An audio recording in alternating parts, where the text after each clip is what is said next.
The U.S. soybean industry, a cornerstone of American agriculture, has repeatedly found itself on the front line of the U.S.-China trade conflict sparked by tariffs imposed by the Trump administration. This political clash has had profound, multi-billion-dollar economic consequences, transforming the global soybean market and leaving American farmers struggling with vanishing demand and depressed prices. Summary and analysis. The situation is a direct result of a tit-for-tat trade war. In a bid to address perceived unfair trade practices and intellectual property theft, the Trump administration placed significant tariffs on Chinese goods. In response, China, the world's largest soybean importer, retaliated by imposing duties sometimes exceeding 30% on key American agricultural exports, with soybeans being the primary target. Soybeans are strategically significant as they were, by value, the U.S.'s largest food export, with China historically purchasing well over half of the American export volume. The analysis reveals a classic example of how trade policy can harm domestic producers. China's retaliatory tariff effectively makes U.S. soybeans prohibitively expensive for Chinese buyers compared to soybeans from competing nations. This immediate loss of the largest and most valuable market has caused U.S. domestic soybean prices to drop significantly, leading to a substantial reduction in the producer surplus, farmer income, and creating a measurable deadweight loss for the U.S. economy. For farmers, this translates to large stockpiles of unsold crops and a price per bushel that often fails to cover the high cost of production. Reasons and consequences. Reasons for the crisis. U.S. tariff initiation. The root cause was the U.S. decision to impose tariffs on Chinese goods, aimed at reducing the trade deficit and correcting what the administration viewed as structural economic imbalances. China's strategic retaliation. China targeted soybeans because of their economic importance to the U.S. agricultural heartland, maximizing the political leverage of their response.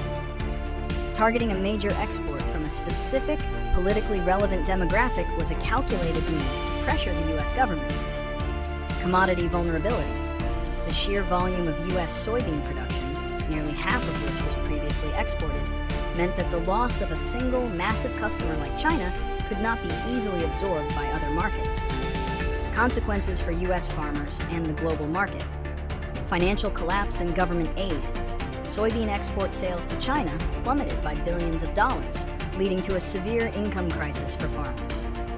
In the first trade war, this necessitated the creation of the Market Facilitation Program, MFP, a multi-billion-dollar ad hoc subsidy program designed to compensate farmers for their losses.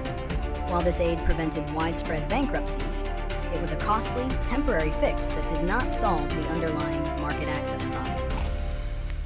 Permanent market shift. The most damaging long-term consequence is the permanent loss of market share to South America. With U.S. soybeans priced out, China rapidly and permanently shifted its supply chain, making massive deals with and infrastructure investments in countries like Brazil and Argentina. Brazil is now firmly established as the dominant global soybean supplier to China. Increased input costs. Compounding the problem of falling prices, farmers also faced higher costs for essential inputs like steel, aluminum, and fertilizer due to other U.S. tariffs, creating a difficult one-two punch. Domestic oversupply and storage issues. The massive quantities of soybeans that can no longer go to China have created a domestic oversupply, pressuring prices downward and leading to acute storage challenges across the Midwest, particularly during harvest season. Prediction and solutions. Predictions. Enduring market volatility. Even if a new trade agreement is reached, the market will remain volatile. China has learned to diversify its supply, and global trade relationships are now permanently realigned. Continued political tool. Soybeans will likely remain a political tool in U.S.-China negotiations, subjecting farmers to ongoing uncertainty as trade talks ebb and flow.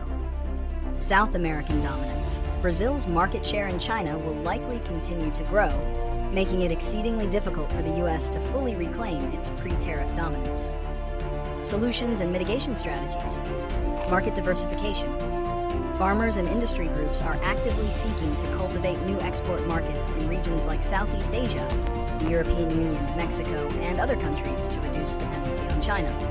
While crucial, these smaller markets cannot fully replace the Chinese demand. Boosting domestic demand. A major focus is increasing domestic crushing capacity and boosting demand from the biofuels sector, particularly for renewable diesel and sustainable aviation fuel. This provides a needed internal market for soybean oil, though it creates a surplus of soybean oil that must still find a buyer. Negotiated resolution. The most immediate and impactful solution remains the successful negotiation of a trade deal that includes the removal of China's retaliatory tariffs and a return to consistent purchasing commitments. Risk management. Farmers must adopt more advanced risk management strategies, including hedging and commodity futures trading, to better weather extreme price volatility and uncertainty. The trade war has proven that American agriculture's reliance on a single, massive export market was a significant vulnerability.